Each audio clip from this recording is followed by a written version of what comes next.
Hi there. Thanks for watching. I hope everything is well with you. This little video will deal with the topic of combining functions with function composition.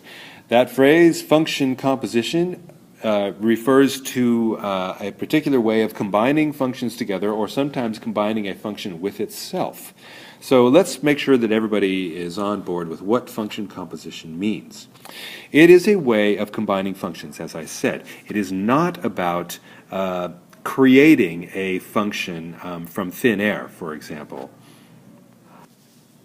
like we think of for creating or composing music. Okay? It's not like that at all.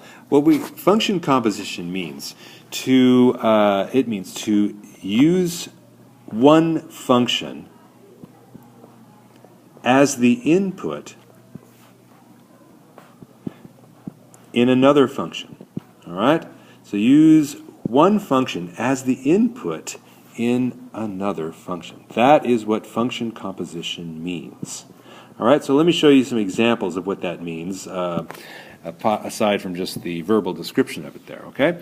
Let's say we have a couple of functions here. F of x equals 2x minus 3, and g of x equals x squared minus 2x. And you might recognize those if you watched the last video on basic operations of combining functions.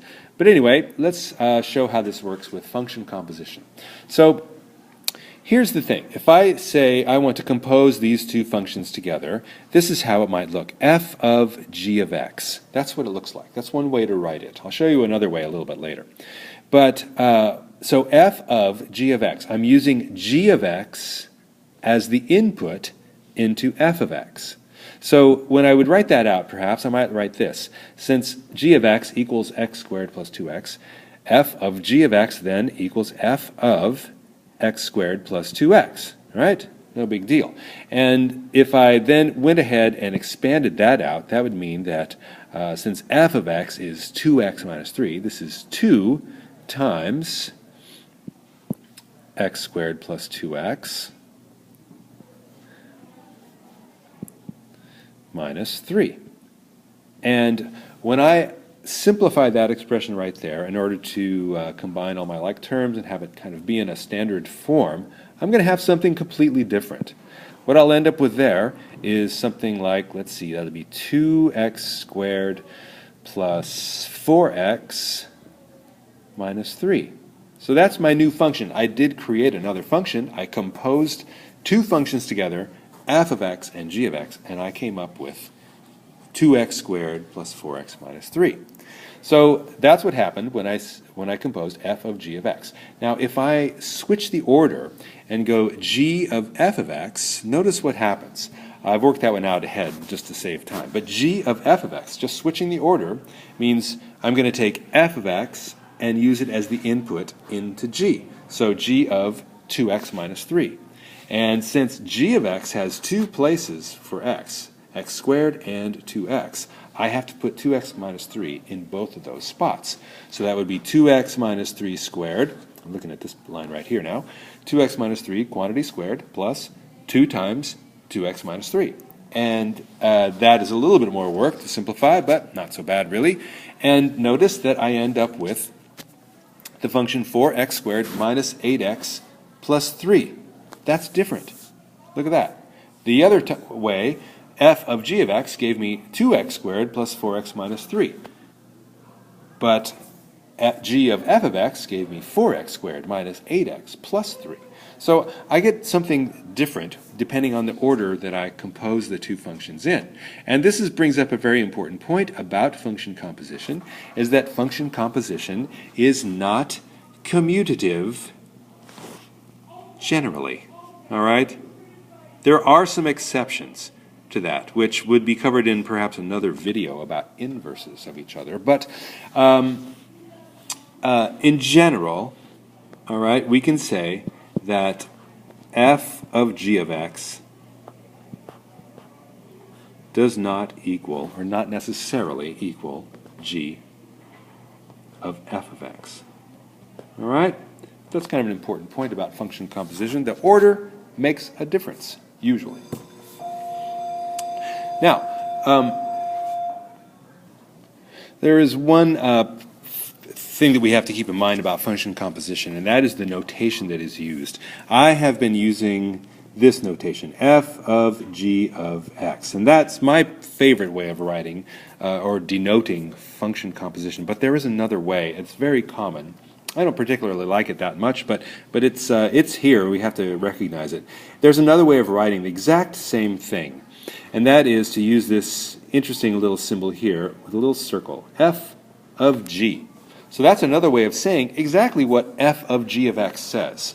It's not quite as obvious in my opinion. I'm not really sure of the history of it, but it is a very commonly used way to denote function composition. Sometimes it looks like parentheses f circle g of x. Sometimes it just looks like f circle g of x. Those are all kind of variations on the same thing using this little circle notation here. So that's another thing to keep in mind about function composition. And last but not least, what I wanted to show you was that function composition can be used on its, you can compose a function with itself. For example, let's say we have this function f of x equals 1 over 2x. I can compose f of x with itself. And I'll use that little circular notation here to show you what that looks like. So I would say f, circle f, and what that would look like is 1 over, and then the bottom of the fraction is 2x, but instead of saying 2x, I'm going to say 2, and now I'll put f of x into my function, 1 over 2x. So that's taking f of x and using it as the input into itself. So that would simplify down to, let's see, 1 over 2 times 1 over 2x is 2 over 2x. Well, that just equals 1 over x, which is kind of nice. 1 over x just equals x. So that one worked out pretty nicely there when I composed f with f.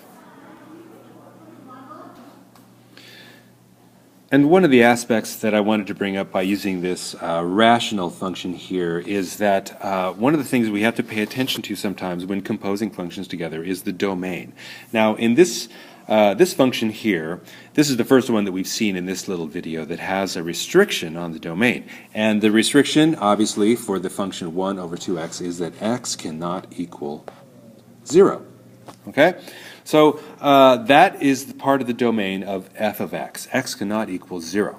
Now, when I composed f of f, and I ended up with this function x right here, if you just walked up and looked at that, f of f equals just x, you wouldn't think there's any restriction whatsoever on that domain. But the original domain restriction that we had for f of x must get carried along to any composition of f with any other functions, actually.